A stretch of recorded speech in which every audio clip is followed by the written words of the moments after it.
What if a single small act, a sandwich handed over in a stormy parking lot, could flip the entire course of a young person's life? Hi, I'm your host, Arjun, and today's story is about a kid named Darius Cole, a 17-year-old dishwasher with dirty hands, a spotless heart, and a choice that ends up changing hundreds of lives. Stay with me. I promise this one gets wild. And if you enjoy stories where kindness actually pays off, be sure to like this video and subscribe, because at the end, I'll show you how one decision became a multi-million-dollar mission. Dawn arrives like an alarm Darius doesn't need. He wakes before sunrise in a cramped two-room house on Willow Street.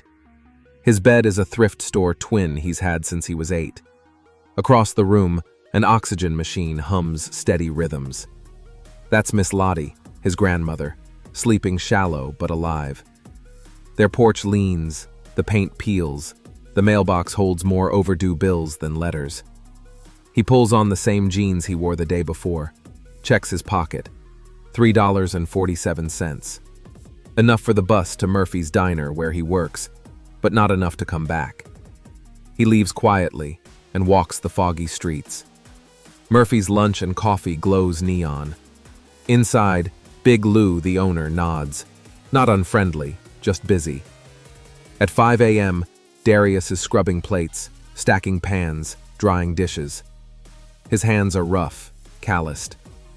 Sometimes he wonders if college hands look different. Softer, maybe, holding books instead of sponges.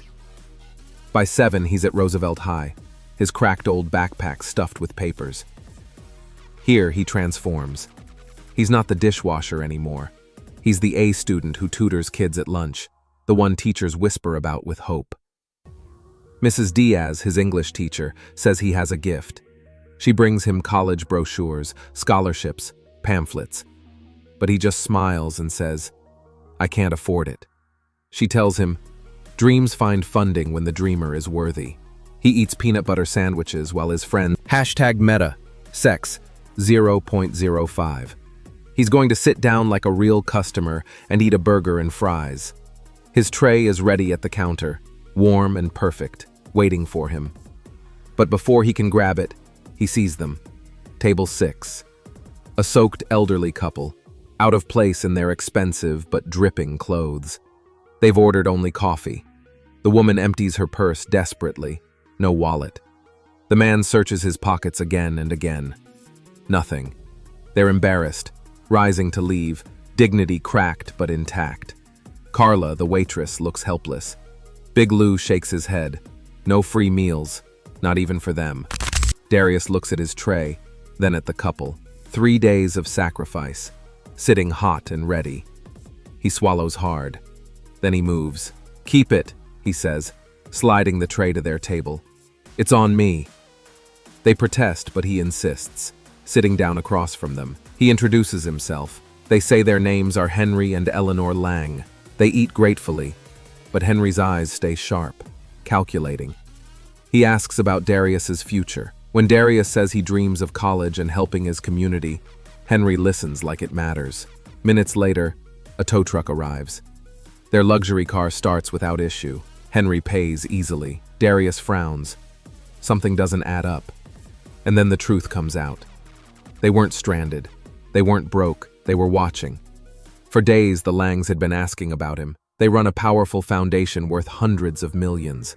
And tonight, they staged everything to test his character. The next morning, Darius is called to the principal's office. His palms sweat as the Langs lay blueprints and contracts across the desk. They want to build a community campus on the ruins of the abandoned Jefferson Mall, a medical clinic, a job training center, computer labs, and youth programs. A $25 million project, and they want him, Darius Cole, to lead it one day. They offer him a but then he thinks of Miss Lottie's health, his neighborhood's boarded-up shops, his classmates with no computers. He takes 2 weeks to visit their other centers, learns how foundations work, learns about grants, payroll, and community boards, and finally he signs. Construction begins. The empty mall lot transforms into scaffolding and hope. Big Lou feeds volunteers. Mrs. Diaz organizes fundraisers. Local tradesmen teach apprenticeships. 18 months later, the Southbridge Community Campus rises. Miss Lottie gets care at the new clinic. Teens learn trades in the job wing. A culinary program partners with restaurants. A tech lab hums with opportunity. Crime drops. School scores rise. Businesses reopen. A community heals. At 22, Darius is a director. He still carries the same humility, the same willingness to notice. When a young family stranded at Murphy's can't pay for their food, he buys their dinner and takes their names, just like Henry once took his. Within 2 years, thousands will be served. Dozens of businesses launched, jobs created, college admissions climb. Henry's foundation expands the model to other towns, but always with the same rule. Leadership must come from within. And through it all, Darius remembers that it started with one burger, one rainy night, one choice. This isn't a fairy tale about a billionaire's generosity. It's proof that small acts echo, that kindness builds reputation, reputation opens doors, and doors lead to transformation.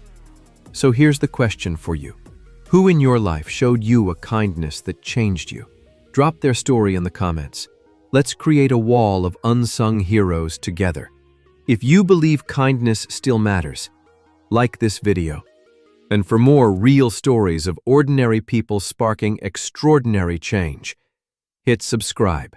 Picture this: sunrise on the Southbridge campus, glass walls reflecting a neighborhood reborn, kids rushing into programs, neighbors picking up prescriptions.